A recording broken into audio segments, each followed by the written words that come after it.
अस्सलाम वालेकुम। प्रोग्राम 10 में खुश आमदीद। मैं हूं इमरान सुल्तान। नाज़रीन, मशरिक़ वस्ता में कशीदगी संगीन तरीन होती जा रही है। फ़लस्तीन में यौम तूफ़ानुल अक़सा छठे रोज़ भी हम देख रहे हैं कि कशीदगी में इजाफ़ा वहाँ पर, और इसराइल ने ज़ुल्म बर्बरियत की तारीख़ को शर्मा दिया है। इस वक्त जो उसकी तरफ से हमले किए जा रहे हैं, जो गोला बारूद वहाँ भेजा गया, जो बरसाया गया गज़ा में, अब तक की इत्तलात के मुताबिक 1500 से ज़ायद अफराद शहीद और इनमें 500 मासूम बच्चे भी शामिल हैं। और मुसलसल इस वक्त गज़ा का घेराव किया गया है और फ़लस्तीनियों को वहाँ पर अल्टीमेटम दे दिया है कि 24 घंटे में वो शुमाली गज़ा के इलाके को खाली कर दे। एक ऐसे वक्त में कि जब वहाँ पर हर तरह की सप्लाई मुनक़तिया है, बिजली वहाँ पर नहीं है, वहाँ पर ट्रांसपोर्ट नहीं है, वहाँ पर ईंधन नहीं है, और साथ ही साथ पानी और ख़ुराक का भी बहुत बड़ा मसला है। तो इस वक्त पूरी दुनिया अंदाज़ा लगा सकती है कि गज़ा में फ़लस्तीनी जो है वो इस वक्त किस कर्ब में मौजूद हैं। हालात हाँ तक जाते हैं, और चूंकि पूरी दुनिया इस वक्त इसके अंदर इन्वॉल्व हो चुकी है, बिलवास्ता या बिला वास्ता तमाम ममालिक जो है इसके हवाले से कोई ना कोई पोजीशन, चाहे वो सही हो या गलत हो, लेकिन ले ज़रूर रही हैं। आज के प्रोग्राम में इन्हीं चीज़ों को हम डिस्कस करेंगे। हमारे साथ इस वक्त मौजूद हैं अब्दुल रहमान मतर साहब। आप अरब सहाफ़ी हैं और मशरिक़ वस्ता के मामलात पर गहरी नज़र रखते हैं। जी मतर साहब, बहुत बहुत शुक्रिया आपके वक्त का। सबसे पहले तो ये बताइएगा कि क्या हमास इसराइल तनाज़ा जो है, इससे मशरिक़ वस्ता एक बार फिर तवील अरसे तक अदम इस्तेहकाम की तरफ चला जाएगा? इसका शिकार हो सकता है क्या? क्योंकि इजराइल कह चुका है कि वो एक तवील जंग लड़ने के लिए तैयार है, एक धमकी दी है उसने। ऐसे में ये जानना ज़रूरी है कि बाकी दुनिया के इस पर क्या असरात मुरत्तब होंगे। अच्छा, ये तो ऑलरेडी बहुत बड़ा तवील अरसे से चल रहा है, लॉन्ग वॉर चल रहा है। पिछले 75 साल से फ़लस्तीन मकबूजा है और बिल्कुल आदम इस्तेहकाम का शिकार है सारा मिडिल ईस्ट मशरिक़ वस्ता वाला जो रीजन है। तो मेरा नहीं ख्याल मतलब उन्होंने कोई नया चीज़ बताया, क्योंकि ये तो ऑलरेडी हमारे लिए, फ़लस्तीनियों के लिए ये बहुत बड़ा इशू चल रहा है। हमारा ज़मीन मकबूजा है पिछले 75 साल से। हाँ, कुछ अरसे के लिए सिचुएशन मजीद इस्केलेशन की तरफ जाता, कुछ कम है। आजकल तो बहुत ज़्यादा टेंशन है, इसमें कोई शक नहीं है, क्योंकि हमारा जो फ़लस्तीनी जो फ्रीडम फाइटर्स, उन्होंने तकरीबन 1000 या 1200 की तादाद में उन्होंने इजराइल आर्मी को इतना शिकस्त दिया और इतना बड़ा उन्होंने उसको अटैक किया गया, जो जितना अरब आर्मी, फुल आर्मी लाखों की तादाद में उन्होंने नहीं कर सका पिछले 75 साल से। इजराइल आर्मी के सामना मिस्र का आर्मी हार गया, शाम, उर्दन, इराक, लेबनान सारा हार गया ना। तो सिर्फ इतना तादाद लोग में उन्होंने इतना बड़ा उसको शिकस्त दिया ना, तो इनके लिए तो बहुत ही बड़ा मसला। यकीनन ये एक बहुत बड़ी एक जो है वो काविश है हमास की तरफ से। ये फरमाइएगा कि मामलात यहाँ से अगर और संगीन होते हैं तो क्या आप इसको खित्ते से निकल कर और दुनिया जो है इसमें इन्वॉल्व हो सकती है, मुतासिर हो सकती है इससे? दुनिया तो ऑलरेडी इन्वॉल्व है। जब उन्होंने ब्रिटिश राज खुद ने यहूदियों को इकट्ठा किया गया और इजराइल का सो कॉल्ड कंट्री कायम किया गया फ़लस्तीन की जगह में, और उन्होंने नाम भी चेंज किया गया। ये तो जो इजराइल जो बोल रहा है बार बार, ये तो इजराइल नहीं है, ये तो फ़लस्तीन है, उन्होंने नाम चेंज किया गया। अच्छा, और उस दिन से अभी तक पिछले 75 साल से हर किस्म के इमदाद उसको मिल रहा है, यूरोपियन यूनियन की तरफ से है और यूनाइटेड स्टेट्स की तरफ से है। और आज वाला जो सिचुएशन है, अमेरिका ने ओपनली ऐलान किया गया, उन्होंने $8 अरब को प्लेजेस किया गया इजराइल को सपोर्ट करने के लिए, सिर्फ इस जंग में है जो उन्होंने इनकी सोच के मुताबिक उन्होंने हमास खत्म करना। और उन्होंने इसके साथ साथ ना 2 बहरी जहाज भी भेजा, बरतानिया भी 2 बहरी जहाज भी भेजा, जर्मनी ने लेटेस्ट जदीद तरीन ड्रोन उन्होंने भी इजराइल को दिया गया, फ्रांस दे रहा है। हर कंट्री, हर मुल्क वेस्ट में है और अमेरिका में इजराइल को सपोर्ट करने के लिए ऐलान किया गया। جی لیکن مطلب صاحب بات ساری یہی ہے کہ آج پورا ویسٹ امریکہ جو ہے وہ اسرائیل کو سپورٹ کر رہا ہے. جو روس اور یوکرین تنازع ہوا تھا یہی پورا یورپ یہی پورا امریکہ اور دیگر ممالک جو ہیں یہ روس کے خلاف تھے اور وہاں پر اس کارروائی کو جو ہے ایک غاصبانہ کارروائی قرار دے رہے تھے, ان کے اوپر قبضے کی کارروائی قرار دے رہے تھے. آج کس منہ سے یہ جسٹیفائی کرتے ہیں اسرائیلی اقدام کو؟ ان کے لیے یہ جسٹیفیکیشن ہے, ان کے لیے یہ انصاف ہے. لہذا ہم عرب دنیا میں اور بالخصوص فلسطین میں ہم ان کی سو کولڈ انٹرنیشنل کمیونٹی, سو کولڈ یونائٹڈ نیشن, قرارداد, ان چیزوں کو ہم نہیں مانتا, کیونکہ ہم عملی طور پر ہم اس چیز سے گزر رہا ہے, گزر گیا بھی اور گزر رہا ہے, اور ہم نے خود فیل کیا گیا.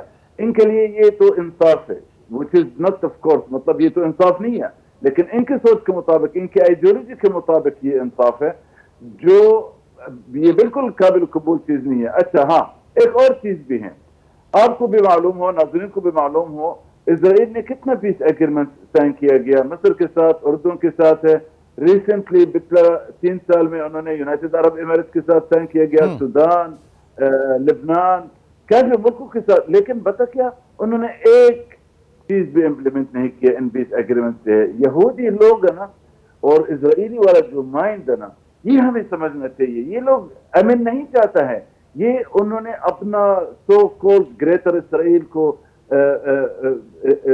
کرنا چاہتا ہے. ان کی پلان, ان کی اسٹریٹجی کی پلان, یہ تو انہوں نے کبھی عرب یا مسلمان کا حقوق نہیں. تو اس میں آپ سمجھتے ہیں کہ آگے چل کے ابراہم ایکارڈ جو ہے اس میں بھی ایسا ہی ہونا تھا, وہاں پہ بھی یہ کسی چیز کے اوپر عمل نہیں کرتے؟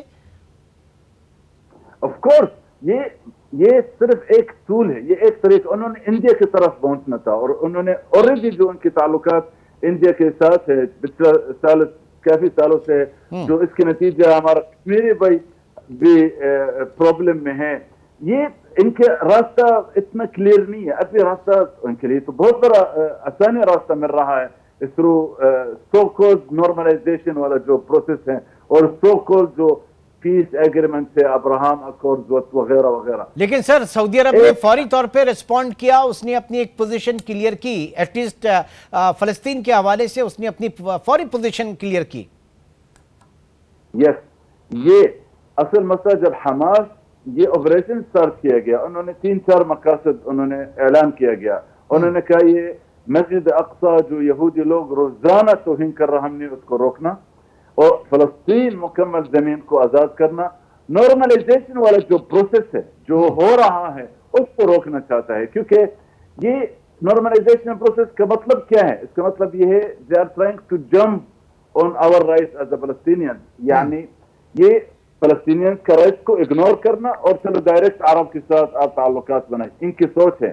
تو ظاہر بات ہے فلسطینیوں کے لیے یہ تو بہت بڑا نقصان ہے نارملائزیشن والا جو پروسیس ہے. لہذا نارملائزیشن والا پروسیس کو روکنے کے لیے بھی ایک ٹارگٹ تھا اس آپریشن سے. ٹھیک ہے. اچھا, اب ظاہر ہے کہ امریکہ وہاں پہنچا, امریکی وزیر خارجہ پہنچے, اور اسرائیل میں جو ہے وہ joint press conference Nitin Yahoo اور ان کی امریکہ فل سپورٹ کر رہا ہے. یہ کہ امریکہ اس وقت سمجھتا ہے کہ ایران اور حزب اللہ اس کی پشت پناہی کر رہے ہیں, حماس کی اور فلسطین کی, اور ساتھ ہی ساتھ وہ یہ بھی کہتا ہے کہ ممکنہ طور پر روس, چین اور ان سے جو ہمدردی رکھنے والے دیگر ممالک بالواسطہ یا بلا واسطہ اس پورے معرکے میں شامل ہیں. تو اس کے عزائم تو پھر آگے چل کے اور خطرناک ہو سکتے ہیں. بالکل خطرناک ہو سکتا. اور میرا خیال اسرائیل آرمی ہے نا, جو ان کی پکچر ہے, ان کی جو امیج ہے عرب دنیا میں, انڈیفیٹیبل آرمی ہے. حماس لوگ نے اس آپریشن کے ساتھ انہوں نے یہ والا امیج کو توڑ رہا ہے, کیونکہ انہوں نے ملٹری لیول پہ اور انٹیلیجنس لیول پہ اسرائیل آرمی کو بہت بڑا شکست دیا گیا. اب کیا ہے, اب اسرائیل نے حماس ختم کرنا چاہتا ہے, لیکن اس طرح یہ ان کے لیے بہت بڑا بدنامی والی بات ہے. اتنا بڑا آرمی, انڈیفیٹیبل آرمی, شکست لینے کے بعد انہوں نے حماس کا تعداد کتنا ہے, زیادہ سے زیادہ 3800 ہے. انہوں نے کس طرح ختم کرنا؟ انہوں نے سارا عوام, 23 لاکھ عوام جو غزہ میں, اس کو ختم کرنا چاہتا ہے, کیونکہ حماس کا بہت بڑا مقبولیت ہے among the people of Gaza. اچھا, تو ان کے لیے پھر کیا کس طرح ہو سکتا ہے؟ اس طرح ہو سکتا ہے چلو سرکل کو بڑا کر دو، ایران کے بارے میں بات کر لو، رشیا کے بارے میں بات کر لو، اس کو بھی انوالو کر لو، to show it as if it is بہت بڑا ایشو ہے۔ اس کے نتیجے میں کیا متوقع ہے؟ اس کے نتیجے میں یہ متوقع ہے سارا مشرق وسطیٰ کا نقشہ بدل ہو جائے، کیونکہ امریکہ اور برطانیہ جب انہوں نے اتنا بڑا کھل اسرائیل کو سپورٹ کرنا، صرف حماس مطلب ان کے لیے حماس تو بے سب تو بہت بڑا چھوٹا سا ٹارگٹ ہے، لیکن وہ ایک بار سارا مشرق وسطیٰ کا نقشہ بدل کرنا چاہتے ہیں تاکہ گریٹر اسرائیل بنائے، تاکہ رشیا چائنا بھی کبھی نہ سوچے۔ لیکن سر اس بات یہ نا کہ اس چھوٹی سی تنظیم نے جو تحریک ہے حماس کی، اس نے پورا ان کا ڈیفنس سسٹم جو ہے وہ تہس نہس کر دیا۔ آئرن ڈوم جو پوری ٹیکنالوجی جو دنیا کو وہ بیچتا ہے، جو جس کے اوپر جو ہے وہ انڈیا بھی اس ڈیفنس سسٹم کو لینے کے لیے بات ساری کہ کس طرح سے ممکن ہوا ایک حماس کے لیے اتنا بڑا مارکا سر انجام دینا؟ یہ تو ابھی تک اسرائیل آرمی ابھی تک اس چیز کو نہیں نکل سکا، انڈرسٹینڈ بھی نہیں کر سکا یہ ہوا کس طرح ہے، یہ کیسا ممکن ہے اتنا بڑا کم تعداد کے ساتھ ہے اتنا بڑا آرمی کو ڈیفیٹ کرنا، اور اتنا بڑا ایڈوانس ٹیکنالوجی جو اس میں رڈار سسٹم بھی ہے، جو اس میں تھرمل گیس بھی ہے، جو اس میں بہت ایڈوانس سسٹم انہوں نے لگایا، 30 فٹ بلند کا دیوار میں انہوں نے سوراخ بنایا، اس کے اندر گھس گیا، ملٹری بیسز بھی اٹیک کیا گیا۔ یہ تو ان کے لیے ابھی تک سمجھ نہیں کر پا رہا۔ لیکن مطر صاحب اس کی ہزیمت جو ہے وہ انتہائی خطرناک ہوگی۔ اتنی بڑی دنیا کی سب سے بڑی آپ سمجھ لیں کہ ایجنسی ہے، اس کی ہزیمت بھی اتنی بڑی ہوگی۔ اب 24 گھنٹے کا جو وقت دیا گیا ہے شمالی غزہ کو خالی کرنے کے لیے، فلسطین اور خود اقوام متحدہ کو بھی کہہ دیا کہ اپنے دفاتر وہاں سے ختم کر دیں، نکل جائیں وہاں سے، تو آنے والا وقت کتنا آزمائش والا ہے یہ میں آپ سے جانوں گا۔ ایک چھوٹے سے بریک کی کال ہے، بریک کے بعد بھی عبدالرحمان مطر صاحب ہمارے ساتھ موجود ہیں۔ اس اہم سوال کے اوپر ہم چاہیں گے کہ وہ روشنی ڈالیں۔ ایک چھوٹے سے بریک کے بعد دوبارہ ملتے ہیں۔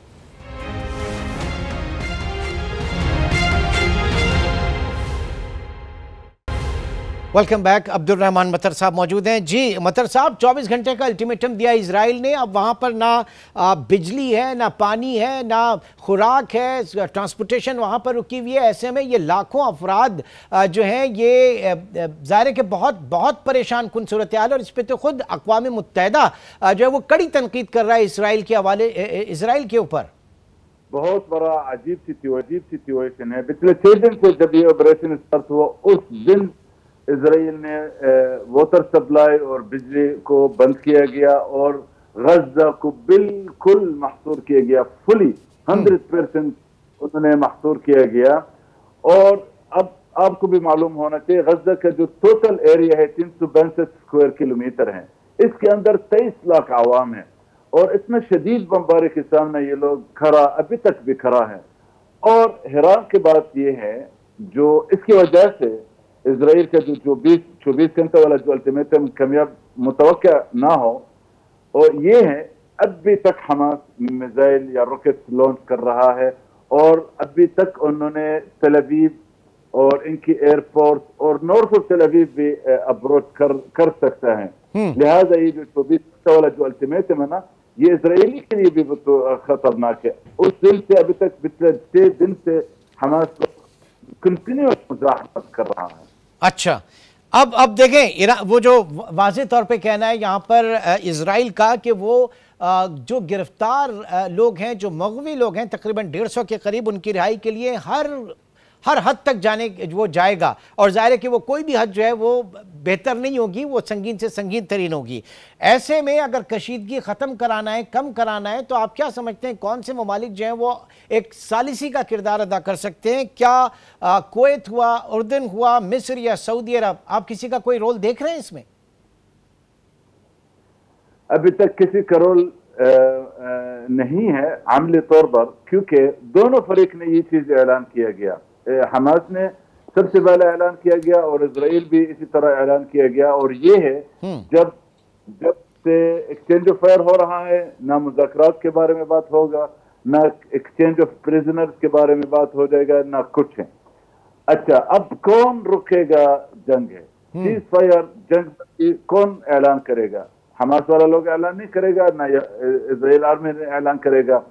अच्छा, जो हमेशा जो सेल्फी का रोल अदा करता है गालिबन वो यूनाइटेड स्टेट्स से, अच्छा वो भी गैर मुनसिफ तरीके से होता था, लेकिन चलो इसके बावजूद फलस्तीनी लोग, क्योंकि ऑप्शंस नहीं है इतना इनके पास था, वो हमेशा मानता था। लेकिन इस बार इवन यूनाइटेड स्टेट्स वो सेल्फी को रोल अदा करने के लिए भी तैयार नहीं है, जब उन्होंने बिल्कुल इजराइल के साथ उन्होंने खड़ा हो गया और उन्होंने कहा और कोई ऑप्शन नहीं है, हमास खत्म करना तक ये ऑपरेशन जारी है। लिहाजा अभी कोई भी सल्फी या कोई जंग बंदी के बारे में कोई बात नहीं हो सकता, ना मुज़ाकरात है ना कुछ है, क्योंकि लेकिन ऐसे तो मामलात और खराब होंगे मतर साहब। और यहाँ पे ईरान ने बाकायदा खबरदार की, इजराइल ने अगर हमले बंद ना किए तो नया महाज खुल सकता है। तो ईरान के स्टेटमेंट को किस तरह से देख रहे हैं, फिर वेस्ट किस तरह से देख रहा है?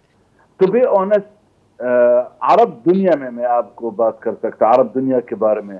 अरब दुनिया में पिछला 44 साल से 40 साल से ज्यादा अरब दुनिया से इसी तरह स्टेटमेंट सुन रहा है, ईरान की तरफ से या कोई और है। आमले तौर पर हमने कुछ भी नहीं देखा। लिहाजा फलस्तीनी आवाम के लिए स्टेटमेंट से कोई चीज नहीं मिला भी नहीं है, ना मिलेगा, उम्मीद भी नहीं है। अच्छा, नॉन अरब को देखें, रशिया जो है वो मौजूद है, चाइना जो है वो इस वक्त पैलेस्टाइन को सपोर्ट कर रहा है, तो आप नॉन अरब से भी नहीं समझते? नहीं, आप एक चीज हमें भी क्लियर होना चाहिए, रशिया अमेरिका से पहला उन्होंने 1948 में 15 मई इजराइल के स्टेट को तस्लीम किया गया। Can you imagine, Russia America से पहला इजराइल को तस्लीम किया गया जब उन्होंने कायम किया गया 15 मई 1948 में।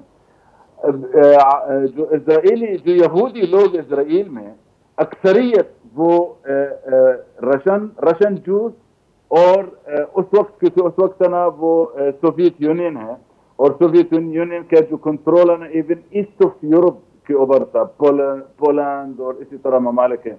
majority, most of the Jews in Palestine, in Israel right now, वो ईस्टर्न यूरोप वाला जूस है या रशियन वाला जूस है। लिहाजा फलस्तीनियों के लिए रशिया वाला जो तारीख रूल है सोवियत यूनियन के दौर से या आजकल के दौर से, वो तो सबके सामने है, हमारा सामने है। लिहाजा कोई ऐसा उम्मीद नहीं है। चाइना जैसा फलस्तीनी लोग देख रहा है, चाइना अपना इंटरेस्ट के लिए काम करेगा, अपना इंटरेस्ट के लिए लेकिन मुतर साहब, अब बात सारी ये है कि कोई ना कोई तो इसका हल होना चाहिए ना। मौजूदा सूरत हाल और पूरी एक गजा और इसराइल तनाज़ा जो है, इसकी पूरी तारीख है, और ये तारीख ये बताती है कि इसका कोई अस्करी हल नहीं है, इसका कोई सिफारती हल ज़रूर हो सकता है, इसका कोई और हल ज़रूर हो सकता है, लेकिन कम अज़ कम जो है ये अस्करी हल नहीं है, सियासी हल ज़रूर हो सकता है। तो बात कहाँ से फिर आगे बढ़े? कोई ना कोई तो कंक्लूजन, कोई ना कोई तो एक कदम होगा जहां से आगे बढ़ना होगा। अफसोस की बात यह है, हकीकत की बात बल्कि ये है, ये जो मुज़ाकरात प्रोसेस से फलस्तीनियों को कुछ मिला नहीं है और अरब लोग भी कुछ भी मिला नहीं है। 1981 मिस्र ने सबसे पहला पीस एग्रीमेंट साइन किया गया, कैंप डेविड एग्रीमेंट उसका नाम है। इसके बाद 1993 में फलस्तीन अथॉरिटी इजराइल के साथ पीस एग्रीमेंट साइन किया गया जो उसका नाम वार्सो एग्रीमेंट है। इसके एक साल बाद 94 में जॉर्डन वादी अरबा पीस एग्रीमेंट को साइन किया गया इजराइल के साथ। अरब को कुछ भी मिला नहीं है पीस एग्रीमेंट से है, फलस्तीनियों भी कुछ भी नहीं मिला पीस एग्रीमेंट से है। लिहाजा अब इतना बड़ा फेल है इंटरनेशनल कम्युनिटी जो so called peace process, normalisation agreement. यानी आप ये कह रहे हैं कि जनाब उर्दन और मिस्र को भी इसराइल के साथ सिफारती ताल्लुकात बेहतर करके कुछ नहीं मिला, अभी तक कुछ भी नहीं मिला। लिहाजा फलस्तीन की तरफ से, हमास की तरफ से उन्होंने तीन टारगेट रखे इस ऑपरेशन। बैतुल मक़दिस क़िबला अव्वल मुसलमानों का तौहीन बंद करना चाहिए, यहूदियों इसके अंदर नहीं जाना चाहिए। ठीक। फलस्तीन का मुकम्मल जमीन को आजाद करना चाहिए। तीसरा, उन्होंने जितना कैदी हैं फलस्तीनियों कैदी जो इजराइल की जेलों में है, तकरीबन 6000 से ऊपर है, उसको फिलफोर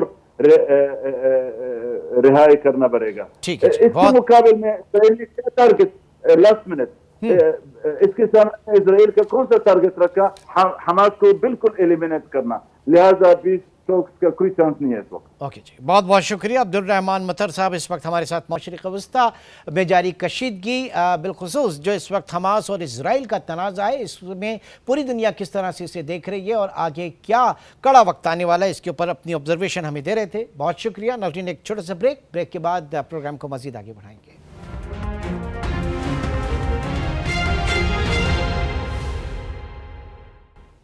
वेलकम बैक नाज़रीन। पूरी दुनिया में एक उसूल है कि सरकार का काम कारोबार करना नहीं बल्कि कारोबार के लिए कंड्यूसिव माहौल फराहम करना और पॉलिसी फ्रेमवर्क फराहम करना होता है।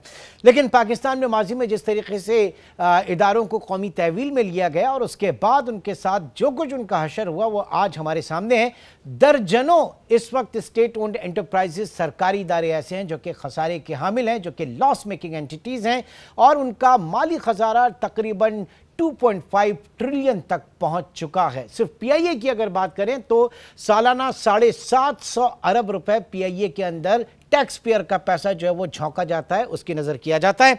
ऐसे में इन इदारों से, इन सफ़ेद हाथियों से, जो वाइट एलिफेंट जिन्हें कहा जाता है, हमें जान छुड़ानी है।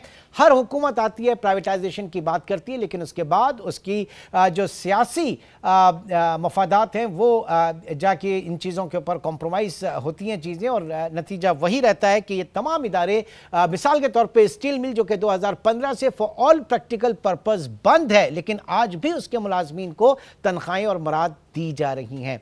कितना ज़रूरी है इन इदारों से जान छुड़ाना, इस वक्त मैं बात करूंगा। डॉक्टर खाकान नजीब साहब हमारे साथ मौजूद हैं, माहिर मुआशियात हैं। डॉक्टर साहब बहुत शुक्रिया आपके वक्त का। सबसे पहले तो ये फरमाइएगा कि हर हुकूमत जब आती है तो वह एक प्राइवेटाइजेशन काउंटर के हवाले से बड़ी बात करती है, but for all practical purpose privatisation counter जो है उसके ऊपर ताला पड़ा हुआ है। अब निगरान हुकूमत के दौर में आप समझते हैं कि वाकई इसके ऊपर काम हो जाएगा और क्यों इतनी ज़्यादा एक्टिविटी नज़र आती है कि जब बात की जा रही है काबीना ने भी अप्रूवल दे दिया और प्राइवेटाइज हो जाएंगी, हम इनसे जान छुड़ाएंगे, कैसे मुमकिन होगा? इमरान साहब, पहली तो ये बात है कि इस वक्त पाकिस्तान गवर्नमेंट का एक बड़ा फुटप्रिंट है। 212 स्टेट ओन्ड एंटरप्राइजेस हैं हमारे पास, उसमें से तकरीबन 170 के करीब तो कमर्शियल एंटरप्राइजेस हैं। Power, oil and gas, aviation, railway, infrastructure, transport, communication, manufacturing, finance, mining, engineering, industrial estate, wholesale, retail and marketing. ये है फुटप्रिंट। तो पहले तो यही समझिए। अब अगर आपने ये तय कर लिया है, और इस हुकूमत की बात नहीं कर रहा, एज अ कंट्री कि कमर्शियल अदारे चलाना गवर्नमेंट का काम नहीं है। गवर्नमेंट का काम है पॉलिसी बनाना, स्टेट का काम है रेगुलेट करना, और प्राइवेट सेक्टर का काम है कि एफिशिएंटली कमर्शियल एंटरप्राइजेस को प्रॉफिटेबल बनाकर चलाना। पाकिस्तान के दो कामयाब तजर्बे क्या हैं? एक टेलीकॉम सेक्टर है और एक बैंकिंग सेक्टर है। दोनों टैक्स भी दे रहे हैं और एफिशिएंट सर्विस भी दे रहे हैं और शेयर होल्डर रिटर्न को मैक्सिमाइज भी कर रहे हैं। ये फुटप्रिंट गवर्नमेंट का नहीं है, प्राइवेट सेक्टर का। एक सेक्टर वो है इमरान साहब जिससे आप मुझसे बात कर रहे हैं। सोचिए सिर्फ पीटीवी होता, नौकरियां बढ़ती कि कम होती? आज टीवी आया, डॉन टीवी आया, बहुत से जियो बहुत से टीवीज आए, तो नौकरियां बढ़ी हैं। पहले तो ये खदशा निकाल दीजिए अपने ज़हन से। अब क्यों इस वक्त नहीं, खदशा मुझे बिल्कुल भी नहीं है। सॉरी, मैं तो हमेशा प्रो रहा हूं इस चीज का कि जनाब प्राइवेटाइज होना चाहिए, वो खदशा मुझे नहीं है। मैं तो बात पूछ रहा हूं आपसे खाली। मैं तो ये कह रहा हूं कि कौन ये खदशा अपने ज़हन से निकाल दे कि नौकरियां कम होंगी। उनकी नौकरियां बढ़ेंगी, this is going to be beneficial for them. आगे चलिए, इस वक्त क्यों अर्जेंसी है? 5400 अरब रुपए का इस वक्त सर्कुलर डेट, उसको खसारा ही समझिए, वो भी पिकअप करना पड़ेगा। सरकार को एनर्जी सेक्टर में खड़ा है, एनर्जी सेक्टर में डिस्कोस ब्लीड करेंगे। 590 अरब रुपया इस साल। थोड़े से स्टेप्स ले लेंगे, ये कम हो जाएगा, बट बहुत ज्यादा तब्दील नहीं होगा। आगे चलिए, पीआईए जो है इस वक्त 712 अरब रुपए का इस वक्त नुकसान किए हुए है, सालाना की तकरीबन 150 अरब, और इस वक्त हर माह 13 अरब का नुकसान कर रही है। 35 में से मेरा ख्याल है 15 जहाज शायद ग्राउंडेड हैं, सॉरी 34 में से 15 जहाज ग्राउंडेड हैं। सो इस वक्त जो नेचर है, जो अर्जेंसी है, वो इस वजह से railway is in a similar position, बहुत बड़ा इसमें एक सर एक तवील फहरिस्त है, एक तवील फहरिस्त है। और आपने जैसे कहा कि सक्सेस स्टोरी है पाकिस्तान में प्राइवेटाइजेशन की, आपके टेलीकॉम सेक्टर, इसमें कोई शक नहीं कि आज आपके पास जो है वो बहुत कॉम्पिटिटिव रेट्स भी हैं, पैकेजेस भी हैं पूरे के पूरे टेलीकॉम सेक्टर में। बैंकिंग सेक्टर का आपने कहा जो प्राइवेटाइज होने से पहले जो सरकारी बैंक्स हैं उनका लॉस 9.7 बिलियन रुपीस था, और लास्ट आप उठा के देखें बैंकिंग सेक्टर के प्रॉफिट्स जो हैं वो 284 बिलियन रुपीस के हैं। लेकिन मेरा सवाल यहां पर यह भी है कि आप समझते हैं कि पाकिस्तान में जो बैंकिंग सेक्टर है वो वही बैंकिंग कर रहा है जो पूरी दुनिया में करनी चाहिए? पाकिस्तान में क्या प्राइवेट सेक्टर को क्रेडिट दिया जा रहा है, या बैंक्स जो हैं वो सिर्फ सॉवरेन पेपर्स के अंदर लैंडिंग करके और मजे कर रहे हैं पाकिस्तान में? तो प्राइवेटाइजेशन के बाद ये चीज भी तो देखनी होती है कि इदारे कर क्या रहे हैं। रेंट सीकिंग तो हमारे इतने सेक्टर कर रहे हैं कि हमें उन सब सेक्टर्स को जाकर फर्टिलाइजर से शुरू करके ऑयल एंड गैस सेक्टर से शुरू करके बैंकिंग में 70% चूंकि इस वक्त स्टेट के पास है कर्जा, बिकॉज हम फिस्कल खसारा करते हैं। अगेन उस फिस्कल खसारे को दूर करने के लिए हमने एसओई से जान छुड़ानी है अगर हम इस पे फोकस करें। ऑफ कोर्स बैंकिंग में हम बहुत आगे चाहते हैं कि जिद्दत पैदा हो, नेशनल फाइनेंशियल इंक्लूजन स्ट्रैटेजी आए जिससे एग्रीकल्चर में फार्मर तक, हमारी विमेन तक ये सारी रसाई हो। एसएमईज 52 लाख हैं, उनमें से सिर्फ लाख कर्जा लिए हुए हैं। ये बात भी आपने बिल्कुल दुरुस्त रखी है। ये तो कॉम्पिटिटिव मार्केट बनाना रेगुलेटर का काम है, regulator state bank of Pakistan. ये बात आपकी बहुत अहम है। प्राइवेटाइजेशन कोई पिनिकल ऐसा नहीं है कि हमने एक अचीव कर लिया और ये कोई मिरेकल क्रिएट करेगा। उसके बाद मार्केट क्रिएशन, रेगुलेटर का ये इंश्योर करना कि ये मार्केट क्रिएट होते हुए एक कंपेटिटिवनेस आए और 52 लाख में से सिर्फ 1.5 लाख ना हो एसएमईज और सिर्फ बड़ों को कर्जा ना जा रहा हो प्राइवेट सेक्टर में, और स्टेट का फिस्कल खसारे से निकलना। सो आप जो बात कर रहे हैं ना इमरान भाई, दैट इज क्रूशियल। ये ओवरऑल इकोसिस्टम या एम्बियंस है जो करनी है, पर ये तो तब करेंगे ना जब अब हम पीआईए के नुकसान से निकलेंगे। ये तब करेंगे रेलवे के नुकसान से निकलेंगे, ये डिस्कोस के नुकसान से निकलेंगे। ये तो वो हैं जो मेरे ख्याल में इस वक्त मोस्ट एक्टिव होने भी चाहिए, हैं भी लिस्ट पे बड़े अरसे से हैं। सर अल्टीमेटली वहीं पर जाना होगा, लेकिन फिर बार बार जो अब जाहिर है कि माजी में हमने देखा कि केईएससी की भी प्राइवेटाइजेशन हुई, और जिस तरीके से प्राइवेटाइज होने के बाद आज भुगतना पड़ रही है आवाम को, वो भी हमारे सामने। तो चीजें बिल्कुल हो निचकारी की तरफ जाएं, लेकिन वो इंट्रू लेटर एंड स्पिरिट्स की तरफ जाएं। इमरान साहब, ये आपने मेरा तीसरा अहम जुज सामने रखा है आज।